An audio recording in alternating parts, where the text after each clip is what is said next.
selamat malam, selamat bertemu kembali dalam program Tajam. Tanya Jawab Alkitab Malam. Kembali kami menemani Anda sekalian menjawab pertanyaan-pertanyaan yang telah Anda kirimkan. Bersama saya Jeffrey Sadari dan saya Cato Lemuel. Kami akan membacakan setiap pertanyaan yang telah Anda kirimkan untuk kita bahas pada saat ini. Baik, apa kabar, Bro?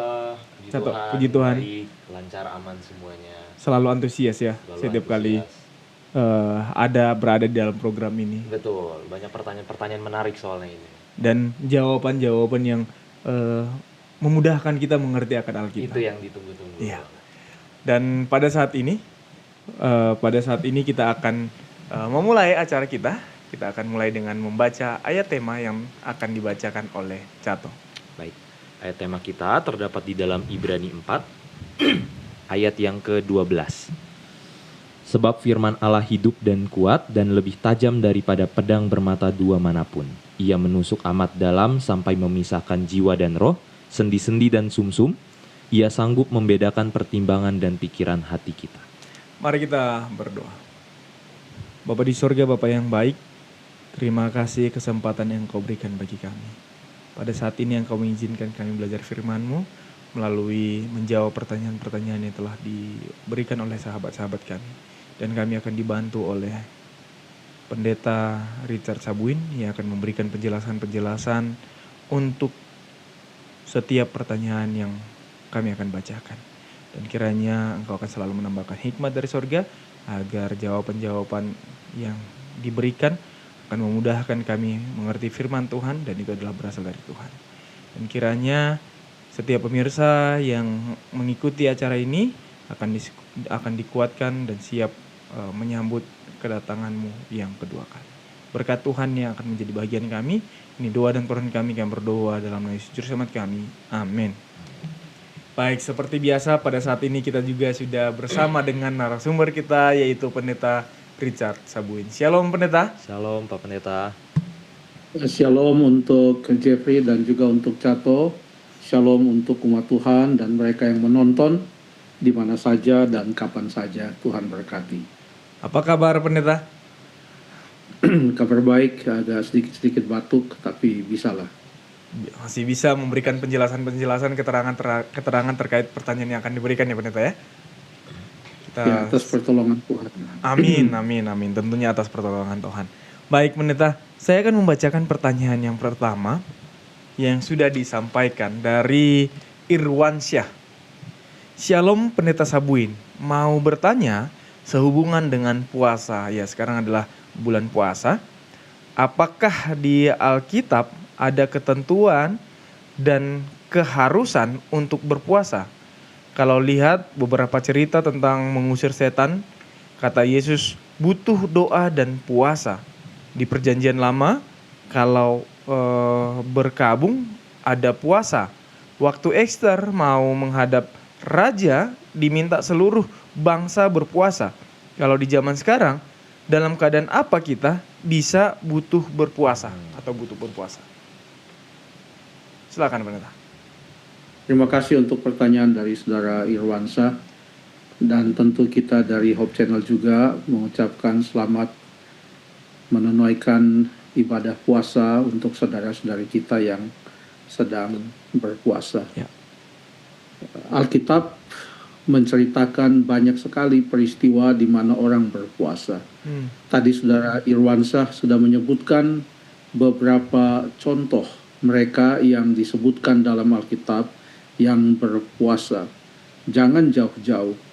Yesus Kristus, begitu ia dibaptiskan, kalau kita baca dalam Matius pasal yang keempat, di Matius pasal yang ketiga Tuhan Yesus dibaptiskan, lalu kemudian ia dibawa oleh Roh ke padang gurun dan di sana iblis mencobai dia. Lalu Alkitab berkata dalam ayat yang kedua Matius 4, dan setelah berpuasa 40 hari dan 40 malam, akhirnya laparlah Yesus. Lalu kemudian pada waktu dia sedang lapar, Maka pencobaan yang pertama-tama dihadapkan kepada Tuhan Yesus oleh iblis adalah untuk menggunakan kekuasaannya menjadikan batu menjadi roti. Setan katakan ayat yang ketiga, jika engkau anak Allah, perintahkanlah supaya batu-batu ini menjadi roti. Roti adalah makanan sehari-hari, tapi Tuhan Yesus tidak mau makan roti tersebut. Dan sebenarnya pencobaan yang paling utama di sana adalah bukan hanya menyuruh Yesus makan, tapi menggunakan kekuasaan dan kekuatan serta otoritas kuasa Yesus untuk mengubah batu menjadi roti. Beberapa kali Yesus bisa mengubah sesuatu menjadi hal yang lain. Contohnya ada cerita di dalam Yohanes pasal yang ke-2, Tuhan Yesus pernah mengubah air menjadi anggur. Dia bisa mengubah air menjadi anggur. Jadi sebenarnya bukan masalah yang sulit untuk mengubah batu menjadi roti. Tetapi ia tidak mau menggunakan kekuasaannya untuk memuaskan dia punya rasa lapar pada saat itu. Jadi Tuhan Yesus berpuasa. Bahkan pernah pada waktu Tuhan Yesus mengusir kuasa setan dari diri seorang anak, murid-murid itu heran karena mereka tidak bisa melakukannya. Lalu mereka bertanya kepada Yesus, apa rahasianya? Lalu Yesus katakan dalam Matius pasal yang ke-17 ayat yang ke-21, Yesus katakan jenis seperti ini tidak bisa ditangani kecuali oleh doa dan puasa. Jadi Tuhan Yesus berpuasa dan dia juga mengajarkan kepada kita apa manfaatnya berpuasa, untuk apa berpuasa. Hampir itu sejajar dengan doa. Di mana ada doa, di sana ada puasa. Walaupun di dalam Alkitab Perjanjian Baru, doa lebih banyak disebutkan daripada puasa. Kata berdoa, kata doa lebih banyak dari kata berpuasa. Namun tetap berpuasa itu sangat penting. Yesus bukan hanya saja berpuasa, dia bukan saja menyatakan apa pentingnya berpuasa, Tuhan Yesus juga mengajarkan bagaimana berpuasa. Kalau kita baca di dalam Matius pasal yang ke-6, di sana Tuhan Yesus mengajarkan kepada kita bagaimana memberikan sedekah, bagaimana berdoa, dan bagaimana berpuasa. Ya. Kalau di dalam Alkitab ada ayat di dalam 1 Tesalonika pasal yang ke-5 yang mengatakan berdoalah senantiasa. Contohnya Daniel. Di dalam Daniel pasal yang ke-6 dia selalu berdoa 3 kali sehari, membuka jendelanya, dia menghadap ke Yerusalem, ke Bait Allah. Tapi ada kalanya dia bukan hanya berdoa saja. Ya, setiap hari dia berdoa, tapi ada kalanya dia bukan hanya berdoa tapi dia juga berpuasa. Jadi kita baca dalam Daniel pasal yang ke-9 contohnya, lalu aku mengarahkan mukaku kepada Tuhan Allah dan berdoa dan bermohon sambil berpuasa dan mengenakan kain kabung serta abu. Maka aku memohon kepada Tuhan Allahku dan mengaku dosaku. Jadi dia bukan hanya berdoa, dia juga berpuasa. Dia berpuasa untuk meminta Tuhan mengampuni dosanya, mengampuni dosa umat-umat Tuhan, karena masa pembuangan 70 tahun sudah mau selesai, dan dia meminta agar supaya Tuhan menepati janjinya dan membawa pulang umatnya dari Babylon untuk boleh membangun kembali reruntuhan bait suci yang ada di Yerusalem.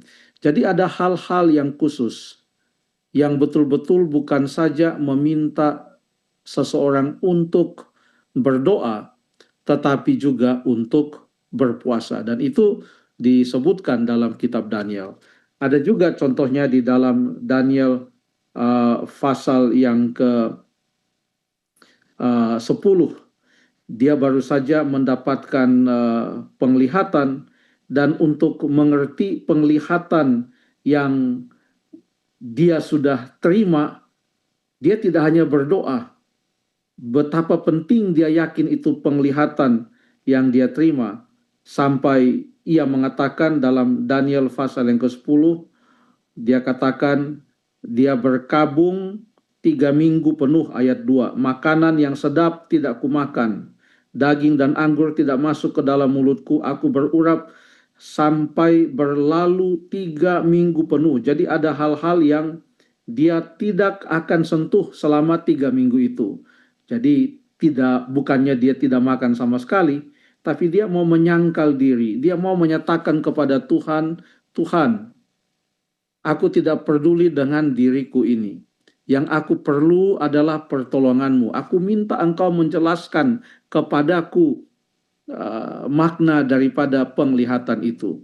Pada waktu dia berpuasa untuk meminta pengampunan dosa, seakan dia berkata, Tuhan, tolonglah ampuni dosa-dosa kami.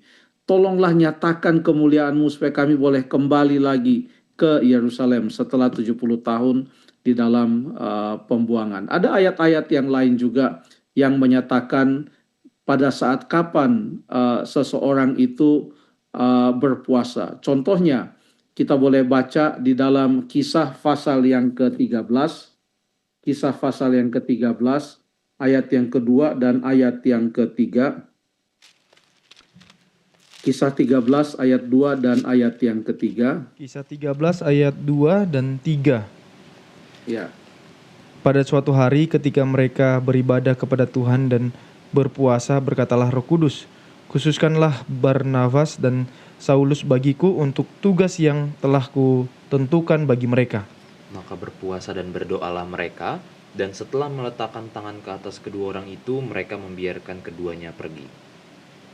Jadi pada waktu mereka mau memilih 2 orang yang akan diutus membawakan kabar keselamatan, yang bernama Barnabas dan Saulus, menjadi misionaris untuk pergi ke daerah-daerah yang lain. Mereka bukan hanya berdoa, mereka juga berpuasa.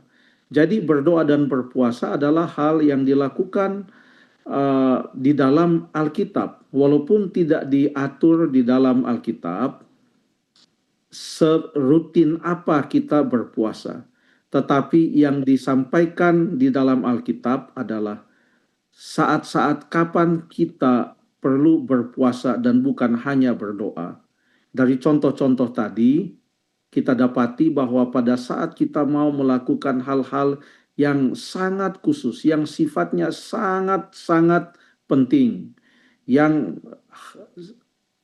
dampaknya atau pengaruhnya sangat besar, hal-hal yang sangat unik dan jarang terjadi, ada hal-hal yang tidak seperti biasanya kita meminta daripada Tuhan. Kita berpuasa. Kita berpuasa. Kita berpuasa untuk memohon pengampunan. Kita berpuasa untuk menyatakan tekad menolong pekerjaan Tuhan.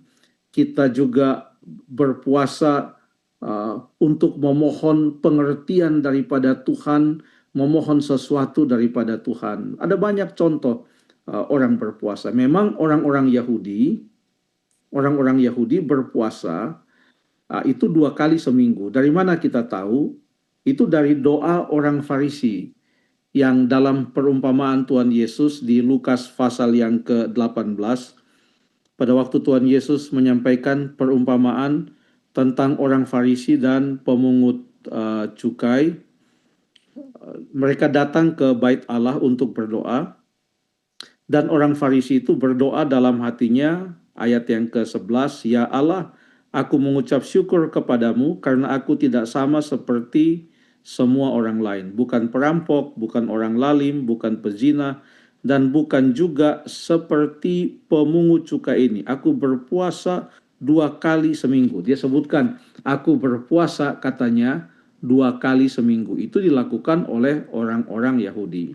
Namun di dalam keterangan yang ada dalam buku Kisah Para Rasul, surat-surat Rasul Paulus, sekalipun puasa dilakukan, tapi kita tidak menemukan di sana petunjuk berapa sering kita berpuasa, pada saat kapan atau waktu seperti apa dalam 1 tahun itu kita berpuasa, tetapi Alkitab menyatakan puasa itu sangat penting. Puasa itu sangat penting. Apalagi kalau kita berdoa dan berpuasa. Jadi Yesus tadi saya sebutkan menyatakan juga bagaimana seseorang itu berpuasa. Itu ada di dalam Matius pasal yang ke-6. Tadi sudah mau dibaca tapi kita masih bahas tentang Daniel. Itu Yesus sebutkan mulai ayat yang ke-16. Di sana dikatakan, dan apabila kamu berpuasa, janganlah muram mukamu seperti orang munafik. Mereka mengubah air mukanya supaya orang melihat bahwa mereka sedang berpuasa. Aku berkata kepadamu, sesungguhnya mereka sudah mendapat upahnya. Tapi apabila engkau berpuasa, minyakilah kepalamu dan cucilah mukamu, supaya jangan dilihat oleh orang bahwa engkau sedang berpuasa, melainkan hanya oleh Bapamu yang ada di tempat tersembunyi. Maka Bapamu yang melihat yang tersembunyi akan membalasnya kepadamu. Menariknya, pembahasan tentang puasa oleh Yesus ini disebutkan setelah ia juga membahas tentang doa. Jadi doa dan puasa ini berjalan bersama-sama. Untuk berdoa kita dinyatakan berdoalah senantiasa.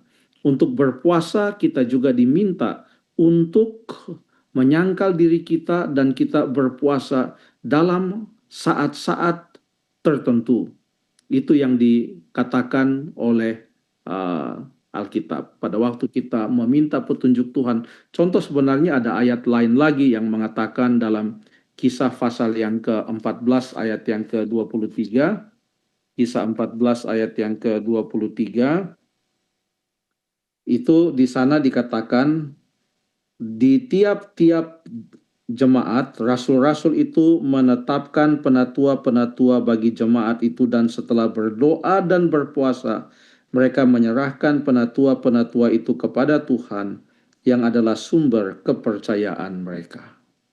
Tidak ada limit untuk doa, tidak ada limit juga untuk berpuasa.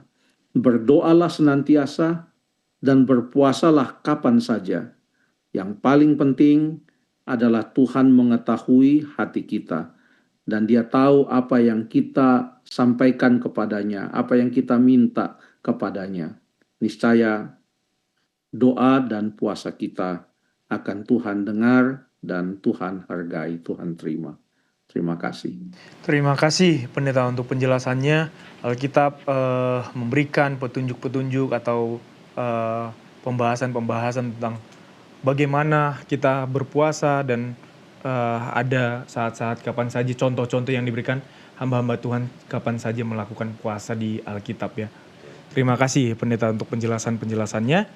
Kita lanjut ke pertanyaan berikutnya. Baik. Pertanyaan berikutnya dari saudari Evelyn S.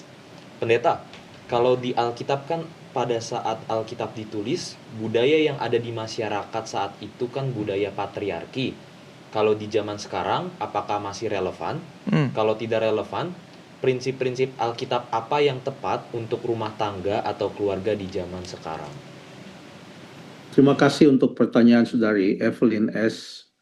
yang menyebutkan tentang budaya patriarki. Apa ini budaya patriarki? Budaya di mana kaum laki-laki yang selalu diutamakan memegang peran utama dan kadang-kadang sampai berlebihan sehingga ini mengecilkan peranan wanita. Itulah budaya patriarki. Tapi apakah pada waktu Alkitab ditulis dengan adanya budaya patriarki ini, sehingga orang-orang atau kita boleh katakan bahwa Alkitab ini sebenarnya adalah refleksi atau cerminan dari budaya patriarki yang perlu kita ikuti. Tidak demikian. Walaupun pada saat Alkitab ditulis, budaya patriarki di daerah-daerah Asia Kecil, bahkan di orang-orang Ibrani sekalipun, dan kita tahu bahwa orang-orang Yahudi mereka bisa menceraikan istri mereka dengan alasan apapun. Sampai mereka pernah bertanya kepada Yesus, bolehkah kita menceraikan istri karena alasan apa saja? Karena mereka berpikir bahwa kalau ada masalah dalam rumah tangga, pasti yang salah istri. Laki-laki tidak pernah salah. Tugas laki-laki adalah menceraikan saja. Nah, ini adalah hal-hal yang ekstrim. Apakah ini kita patut ikuti oleh karena ini adalah budaya pada saat Alkitab ini ditulis? Tidak. Yesus datang untuk meluruskan hal-hal yang tidak lurus. Yesus datang untuk menyatakan bahwa kebenaran itu tidak mengenal waktu. Yesus datang untuk menyatakan bahwa prinsip firman Tuhan atau kebenaran itu berada di atas budaya. Kalau ada budaya-budaya yang tidak sesuai dengan firman Tuhan, mana yang kita pilih? Yang kita pilih adalah firman Tuhan. Kalau budaya itu tidak sejalan dengan firman Tuhan, maka umat Tuhan harus mengikuti firman Tuhan. Pertanyaan Saudari Evelyn, kalau memang tidak relevan budaya patriarki tersebut, prinsip-prinsip Alkitab apa yang tepat untuk rumah tangga dan keluarga di zaman sekarang? Mari kita lihat apa yang diceritakan oleh Alkitab pada saat Tuhan Allah menetapkan rumah tangga yang pertama, suami dan istri yang pertama di atas dunia ini, yaitu Adam dan Hawa. Alkitab memberikan kepada kita beberapa prinsip melalui cerita tentang Adam dan Hawa ini. Mudah-mudahan nanti kita bisa ambil beberapa pelajaran tentang bagaimana sebenarnya prinsip Alkitab untuk rumah tangga zaman sekarang. Mari kita buka Alkitab kita ke Kejadian pasal yang kedua dan juga Kejadian pasal yang ketiga. Kejadian pasal yang kedua dan Kejadian pasal yang ketiga. Ya.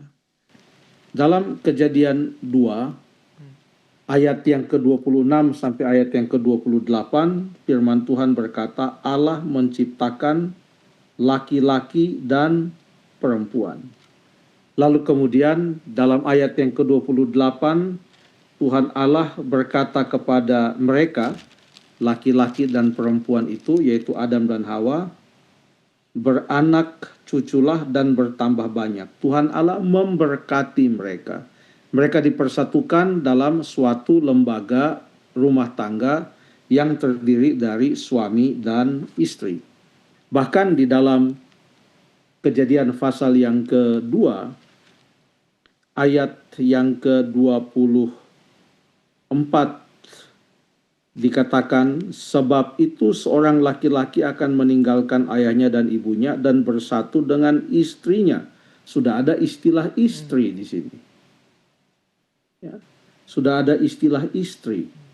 Jadi artinya dalam cerita Adam dan Hawa ini, Hawalah istri. Ada petunjuk lagi dalam Kejadian pasal yang ketiga. Kejadian pasal yang ketiga, ayat yang ke-16. Pada waktu Adam dan Hawa jatuh dalam dosa, dan Allah menyatakan kepada mereka konsekuensi-konsekuensi apa yang akan mereka terima dan jalani akibat dosa yang mereka lakukan, Maka firman Tuhan kepada perempuan itu dalam Kejadian 3 ayat 16, susah payahmu waktu mengandung akan kubuat sangat banyak, dengan kesakitan engkau akan melahirkan anakmu, dan engkau akan berahi kepada suamimu. Jadi Adam disebut suami, dia adalah suami, dan Hawa adalah istri. Ya. Suami mempunyai peranan sendiri, istri juga mempunyai peranan sendiri. Ya. Dan di sini tersirat di dalam ayat yang ke-17 dikatakan kepada Adam, dengan bersusah payah engkau akan mencari rezekimu dari tanah seumur hidupmu. Jadi kalau mau tanya seperti apa tatanan keluarga di zaman kitab Kejadian pada waktu manusia ada di Taman Eden atau sesaat setelah mereka jatuh dalam dosa. Ya. Di sini yang mendapatkan peranan untuk menjadi tulang punggung keluarga, melalui mana ada pendapatan di dalam rumah tangga, ada rejeki yang datang dari rumah tangga. Alkitab tidak mengajarkan laki-laki tinggal di rumah dan menyuruh istrinya pergi untuk bekerja. Tidak. Pada waktu Tuhan Allah, bahkan dalam konsekuensi dosa itu, Tuhan Allah mengatakan, kamu akan bekerja dengan berat. Ya. Pada waktu manusia Adam dan Hawa belum jatuh dalam dosa, dua-duanya ditugaskan untuk merawat itu taman. Tapi kelanjutannya laki-lakilah yang Tuhan nyatakan sebagai tulang punggung di dalam keluarga. Ya, kurang lebih demikian. Apalagi yang kita bisa ambil prinsip-prinsip di dalam kitab Kejadian pasal yang kedua dan pasal yang ketiga ini. Kita baca ayat yang ke-7, pasal yang kedua, lalu nanti kita baca juga ayat yang ke-21 dan ayat yang ke-22. Silahkan. Silakan. Kejadian 2 ayat yang ke-7. Ketika itulah Tuhan Allah membentuk manusia itu dari debu tanah dan menghembuskan nafas hidup ke dalam hidungnya. Demikianlah manusia itu menjadi makhluk yang hidup. Terima kasih. Demikianlah manusia itu menjadi makhluk yang hidup setelah Allah menghembuskan nafas hidup ke dalam hidungnya. Saya sering mengatakan hal ini, bahwa yang pertama kali dilihat oleh Adam setelah ia menjadi makhluk hidup adalah penciptanya. Karena Allah menciptakan Adam dengan sangat dekat, menghembuskan nafas hidup ke dalam lubang hidungnya, ke dalam hidungnya, sehingga ia sangat dekat dengan penciptanya. Manusia laki-laki diciptakan untuk dekat dengan penciptanya. Bagaimana dengan perempuan yang akan menjadi istri? Saat itu adalah Hawa namanya. Kita baca di ayat yang ke-21 dan ayat yang ke-22. Ayat yang ke-21. Lalu Tuhan Allah membuat manusia itu tidur nyenyak. Ketika ia tidur, Tuhan Allah mengambil salah satu rusuk daripadanya, lalu menutup tempat itu dengan daging. Dan ayat 22, dan dari rusuk yang diambil Tuhan Allah dari manusia itu, dibangunnyalah seorang perempuan, lalu dibawanya kepada manusia itu. Ya, dikatakan setelah Tuhan Allah menciptakan Hawa, maka dibawanya kepada manusia itu. Jadi perempuan itu dibawa oleh Allah kepada manusia itu. Jadi pada waktu Hawa diciptakan, maka yang pertama dia lihat bukan Adam. Karena Tuhan Allah bawa Hawa kepada Adam. Jadi yang pertama kali dilihat oleh Hawa sama seperti yang pertama kali dilihat oleh Adam. Yang pertama kali Adam lihat adalah Tuhan Allah. Demikian juga Hawa yang pertama kali dia lihat adalah Tuhan Allah. Artinya baik laki-laki maupun perempuan diciptakan untuk masing-masing dekat dengan Allah. Sebelum laki-laki dan perempuan dipersatukan dalam suatu rumah tangga dan menjadi suami dan istri, maka syarat yang paling utama, kedua-duanya, baik laki-laki maupun perempuan, harus terlebih dahulu dekat dengan Allah. Kalau mereka sudah dekat dengan penciptanya, barulah mereka bisa dipersatukan sebagai suami istri. Jadi apa prinsip Alkitab? Suami harus dekat kepada Allah, istri harus dekat juga kepada Allah. Kedua-duanya harus dekat kepada pencipta mereka, kepada Allah. Artinya, bagi mereka, Allah adalah pemimpin di dalam rumah tangga itu.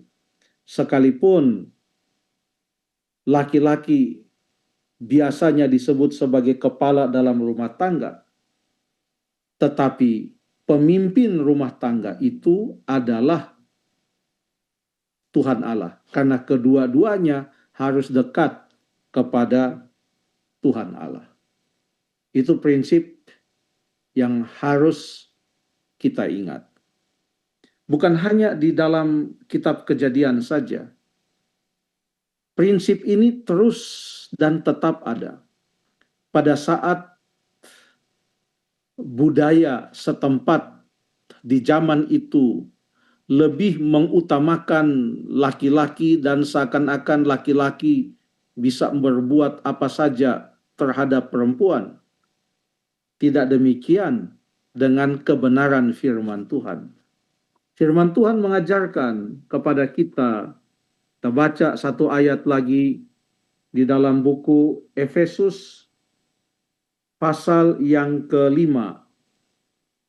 Efesus pasal yang ke-5 ayat yang ke-22. Hai istri, tunduklah kepada suamimu seperti kepada Tuhan. Oke. Jadi kalau suaminya itu mengasihi dia seperti Tuhan mengasihi dia, kalau kasih suami kepada istri itu sama seperti kasih Tuhan kepada kita, itulah istri tunduk kepada suami. Ini bukan mengajarkan bahwa suamimu mau bikin apapun kau tunduk saja, tidak. Suamimu mau semena-mena terhadapmu, kamu tunduk saja, tidak. Alkitab mengatakan, tunduklah kepada suamimu seperti kepada Tuhan. Seperti bagaimana Tuhan kepada jemaat. Bahkan di dalam ayat yang ke-23, suami, karena suami adalah kepala istri, sama seperti Kristus adalah kepala jemaat, dialah yang menyelamatkan tubuh. Lalu kemudian ayat yang ke-25, hai suami, kasihilah istrimu sebagaimana Kristus mengasihi jemaatnya yang telah menyerahkan dirinya baginya. Jadi pada waktu dikatakan istri tunduk kepada suami seperti kepada Tuhan, ini bukan hal yang sifatnya sepihak dalam konteks di mana suami itu boleh semena-mena terhadap istrinya atau kepada perempuan, tidak. Tapi ini dalam konteks di mana suami ini mengasihi istrinya sama seperti Kristus mengasihi jemaat. Maka kata tunduk di sini bukan berarti tunduk seperti seorang budak kepada majikannya yang mau disuruh apa aja harus lakukan. Tidak. Tetapi tunduk itu dipadankan dengan mengasihi. Istri tunduk, suami mengasihi. Jadi tunduk di sini adalah tunduk di dalam kasih. Mengasihi di sini adalah mengasihi dengan menghargai yang tunduk kepada yang mengasihi itu. Ini adalah suatu prinsip yang sungguh luar biasa. Ayat yang ke-28, tolong dibacakan Cato, ayat 28. Demikian juga suami harus mengasihi istrinya sama seperti tubuhnya sendiri. Siapa yang mengasihi istrinya mengasihi dirinya sendiri. Karena keduanya telah menjadi satu daging. Jadi waktu dia mengasihi istrinya, itu harus sama seperti ia mengasihi dirinya sendiri. Ya. Karena keduanya telah menjadi satu. Kalau dia semena-mena terhadap istrinya, sama dengan dia semena-mena terhadap dirinya sendiri. Karena keduanya telah menjadi satu. Jadi inilah prinsip Alkitab yang kalau diikuti, maka tidak akan ada perceraian dalam rumah tangga Kristen.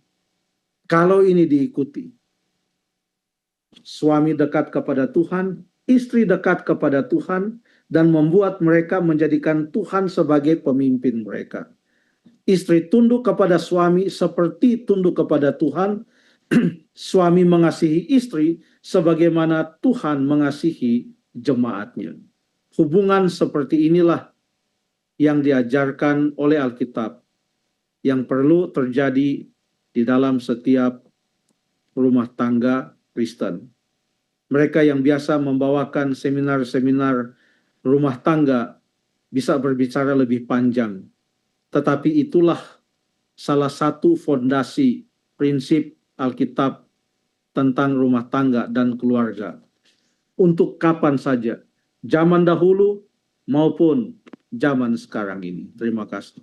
Terima kasih pendeta, terima kasih tadi mengatakan bahwa kebenaran tidak mengenal waktu ya. Jadi mau zaman dahulu, zaman sekarang, dan zaman yang akan datang, bahwa ya kebenaran di Alkitab ini tetap berlaku. Dan firman Tuhan di atas segalanya. Terima kasih pendeta sudah memberikan pencerahan-pencerahan bagaimana suami istri saling menghormati. Kita akan melanjutkan ke pertanyaan berikutnya. Dari Vena Lestari. Pak Pendeta izin bertanya, bagaimana mengenal bencana alam yang sekarang ini banyak terjadi? Bagaimana mengenai bencana alam yang sekarang ini banyak terjadi? Apakah bentuk kemarahan Tuhan terhadap manusia karena kejahatan manusia, seperti air bah yang tertulis di kitab Kejadian? Mohon penjelasannya Pak Pendeta. Silakan. Terima kasih untuk pertanyaan saudari Vena Lestari. Dari mana kita tahu bahwa air bah itu adalah hukuman Allah kepada manusia yang sudah sangat jahat?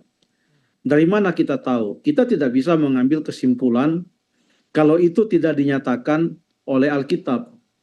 Alkitab yang menyatakan bahwa itu adalah hukuman. Baca ceritanya yang lengkap di dalam Kejadian pasal yang ke-6 dan juga Kejadian pasal yang ke-7. Bagaimana Allah menggambarkan keadaan manusia pada saat itu. Mari kita baca di dalam pasal yang ke-6. Kita baca ayat yang ke-11 dan ayat yang ke-12. Ayat 11. Adapun bumi itu telah rusak di hadapan Allah dan penuh dengan kekerasan. Allah menilik bumi itu dan sungguhlah rusak benar. Sebab semua manusia menjalankan hidup yang rusak di bumi. Ayat yang ke-5. Ayat yang ke-5, ketika dilihat Tuhan bahwa kejahatan manusia besar di bumi dan bahwa segala kecenderungan hatinya selalu membuahkan kejahatan semata-mata. Baik, kecenderungan hatinya, kejahatan manusia besar, kecenderungan hatinya membuahkan kejahatan. Tidak ada kecenderungan hati untuk kebaikan. Bayangkan. Lalu kata rusak diulangi beberapa kali, ayat 11. Bumi sudah rusak. Lalu kemudian penuh dengan kejahatan. Ayat 12. Bumi sungguhlah rusak benar. Lalu manusia menjalankan hidup yang rusak. 3 kali rusak di sini. Bumi rusak benar. Lalu kemudian manusia menjalankan hidup yang rusak di atas bumi yang sudah rusak ini. Maka air bah yang diberikan oleh Tuhan, yang dibuat oleh Tuhan, itu adalah hukuman terhadap manusia yang sudah sangat jahat. Tetapi dalam hukuman itu dikatakan di ayat yang ke-9,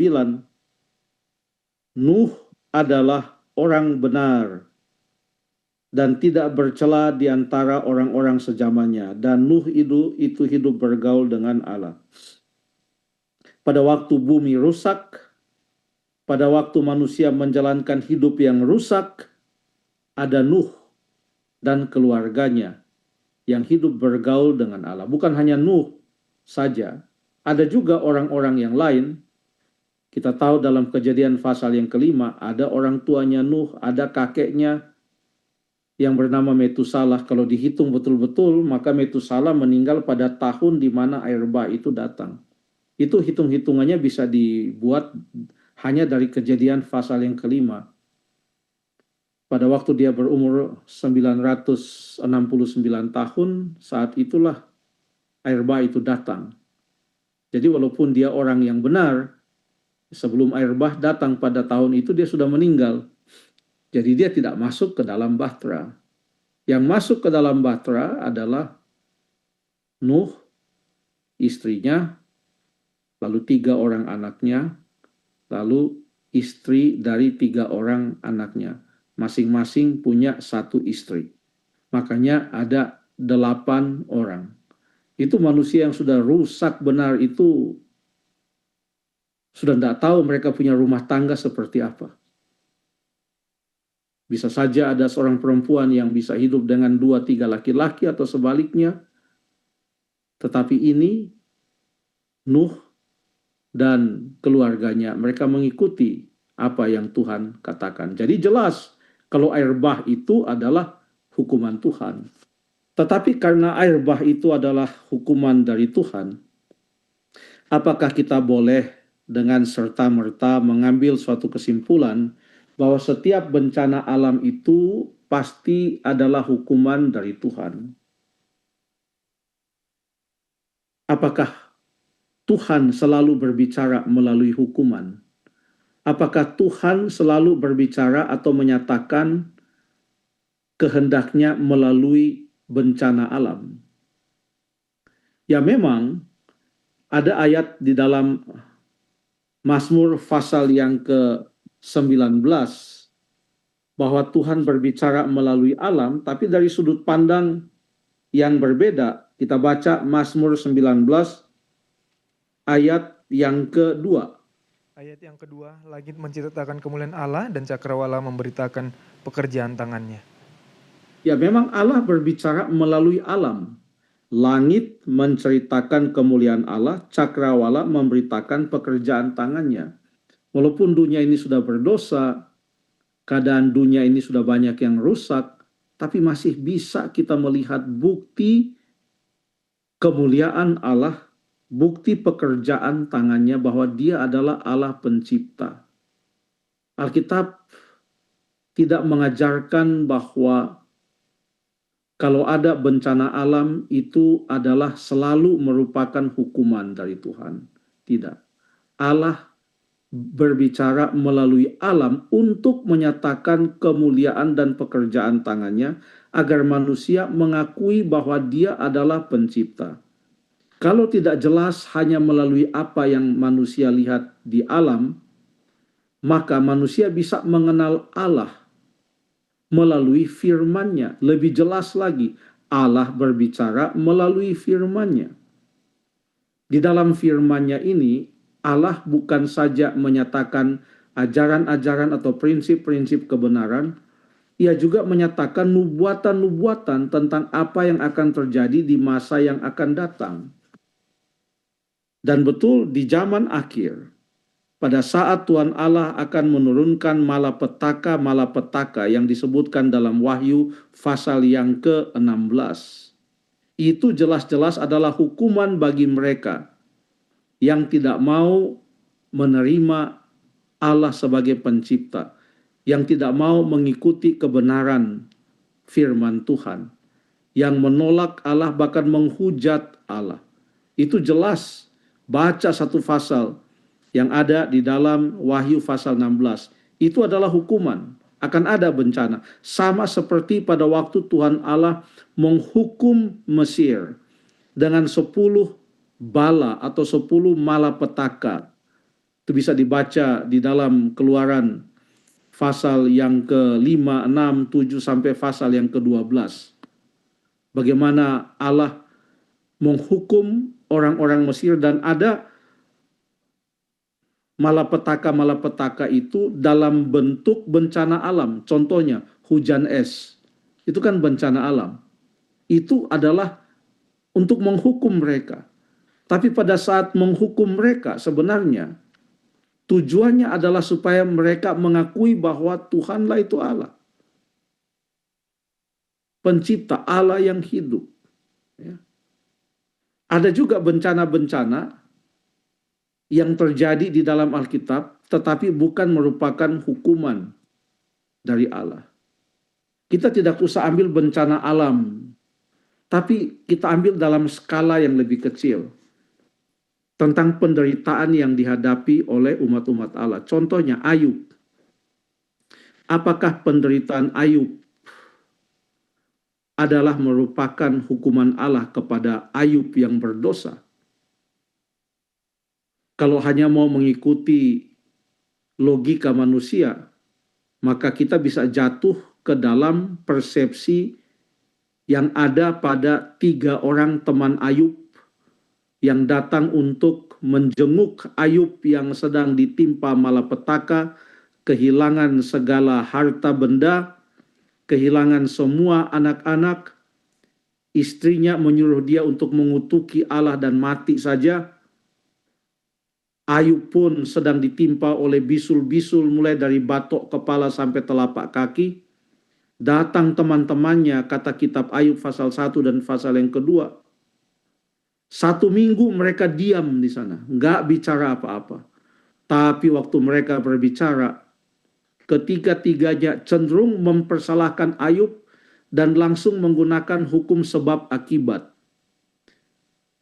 Kalau kamu menderita, itu adalah akibat.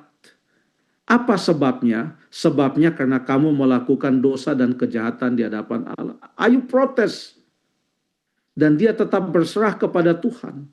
Dan dia tidak mau melihat itu sebagai hukuman dari Tuhan. Karena dia tahu dia hidup benar di hadapan Tuhan. Ada juga satu pasal yang lain di dalam Mazmur pasal yang ke-73. Di mana dalam Mazmur pasal yang ke-73 itu orang melihat kok sepertinya tidak masuk akal apa yang terjadi. Sebab dikatakan ayat yang ketiga, aku cemburu kepada pembual-pembual. Aku melihat kemujuran orang-orang fasik. Kesakitan tidak ada pada mereka. Sehat dan gemuk tubuh mereka. Mereka tidak mengalami kesusahan manusia. Mereka tidak kena tulah seperti orang lain. Apa kita mau pakai hukum sebab akibat? Oh, dia sehat-sehat. Berarti dia dekat dengan Tuhan. Dia tidak dihukum Tuhan. Oh, dia banyak hartanya. Berarti dia disayang Tuhan. Oh, dia miskin sekali, tidak ada pekerjaan. Oh, berarti dia telah melakukan dosa. Kita tidak bisa langsung mengikuti logika sebab akibat seperti itu. Sebab apa yang terjadi di atas dunia ini adalah terjadi dalam konteks pertentangan yang besar antara yang baik dan yang jahat. Di mana setan selalu berusaha untuk mendatangkan malapetaka. Dan malapetaka yang ia datangkan sedemikian rupa sehingga manusia bisa jatuh dalam pencobaan untuk mempersalahkan dan mengutuki Allah. Ia bisa mendatangkan malapetaka atau bencana sehingga manusia berpikir bahwa mereka sudah jatuh di dalam dosa, padahal mereka hidup dekat dengan Tuhan. Jadi kesimpulannya adalah tidak selamanya bencana alam itu adalah bentuk hukuman atau kemarahan Tuhan. Kita hidup di dunia yang berdosa, banyak hal yang kita tidak tahu, bahkan kadang-kadang itu bisa menimpa diri kita secara pribadi, tapi yang paling penting, kita tetap percaya. Ada juga dalam kitab Habakuk, kalau teman-teman membaca kitab Habakuk, waduh, Nabi Habakuk protes, ini sepertinya hidup ini tidak adil. Ya, keadilan muncul terbalik, yang benar jadi salah, yang salah jadi benar. Tapi apa yang dinasihatkan dalam kitab Habakuk? Kita bacalah ini sebagai ayat yang terakhir untuk pertanyaan ini. Kalau mungkin ini juga pertanyaan yang terakhir, saya kurang tahu. Tapi kita buka di dalam Habakuk. Pasal 1 ayat yang kedua. Kita baca pasal 1 Ayat yang kedua pasal 1. Berapa lama lagi Tuhan, aku berteriak tetapi tidak kau dengar. Aku berseru kepadamu penindasan tetapi tidak kau tolong. Ayat yang ketiga.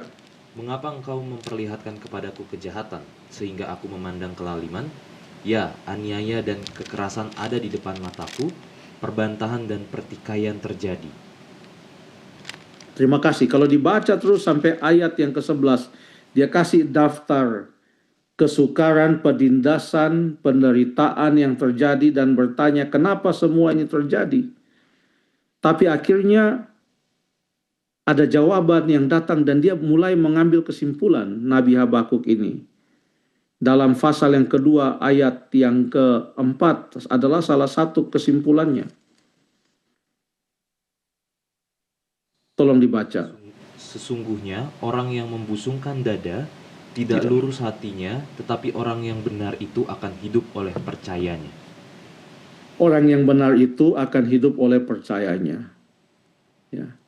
Jangan dia menjadi pengamat bencana, tetapi tidak melihat firman Tuhan.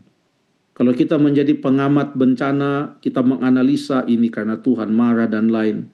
Jangan. Lebih bagus kita baca firman Tuhan supaya iman kita menjadi lebih kuat. Kenapa? Habakuk 2 ayat 4 mengatakan orang yang benar akan hidup oleh percayanya. Makanya di akhir dari kitab Habakuk, pasal yang ketiga, ayat yang ke-17 sampai ayat yang ke-19, tolong dibaca. Sekalipun pohon ara tidak berbunga, pohon anggur tidak berbuah, hasil pohon zaitun mengecewakan.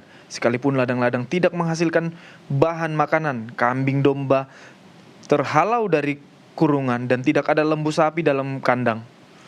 Namun aku akan bersorak-sorak di dalam Tuhan, beria-ria di dalam Allah yang menyelamatkan aku. Allah Tuhanku itu kekuatanku, ia membuat kakiku seperti kaki rusa, ia membiarkan aku berjejak di bukit-bukitku. Ya, itu ada banyak sekali sekalipun,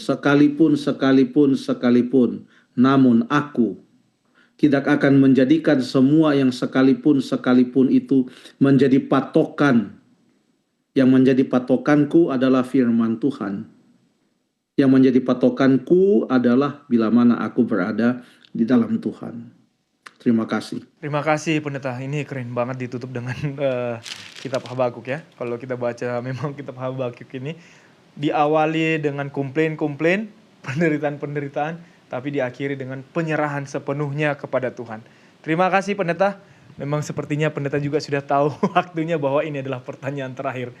Kami meminta atau mempersilahkan pendeta memimpin kita dalam doa. Bapa dalam sorga, apalah kami ini sehingga Engkau mempercayakan firman-Mu yang kudus. Kami mengucap syukur karena kami boleh melihat kehendak-Mu, mengerti maksud-maksud-Mu. Tolong kami untuk hidup dengan iman, percaya akan firman-Mu, berharap kepadamu setiap hari. Tolong kami untuk setia kepada Tuhan sampai Yesus datang. Ada beberapa pertanyaan yang kami sudah bahas bersama-sama. Bapa, jauh dari sempurna apa yang sudah kami sampaikan. Tapi kami percaya Roh Kudus sanggup untuk menjelaskan dengan sangat jelas bagi setiap penonton atau pemirsa. Sertailah kami dalam semua aktivitas kami pada hari ini. Inilah doa kami ya Bapa. Dalam nama Yesus kami sudah berdoa. Amin. Amin. Terima kasih pendeta telah menemani diskusi Alkitab pada malam ini, dan terima kasih juga atas pencerahan-pencerahan, jawaban-jawaban dari pertanyaan-pertanyaan pada malam ini. Sungguh kami terberkati malam ini pendeta. Baik, kami juga berterima kasih bagi seluruh pemirsa yang menyaksikan acara ini. Semoga acara ini selalu menolong kita memahami firman Tuhan dan mendekatkan diri kepada Tuhan. Dan untuk itu, setiap Anda memiliki pertanyaan terkait Alkitab, Anda boleh kirimkan ke nomor call center Hope Channel Indonesia atau meninggalkannya di setiap media sosial Hope Channel Indonesia di kolom komentar atau dalam bentuk message di setiap media sosial Hope Channel Indonesia. Demikian acara kita pada saat ini. Saya Jeffrey Syadari. Saya Cato Lemuel. Kita bertemu lagi dalam program Tajam Tanya Jawab Alkitab Malam.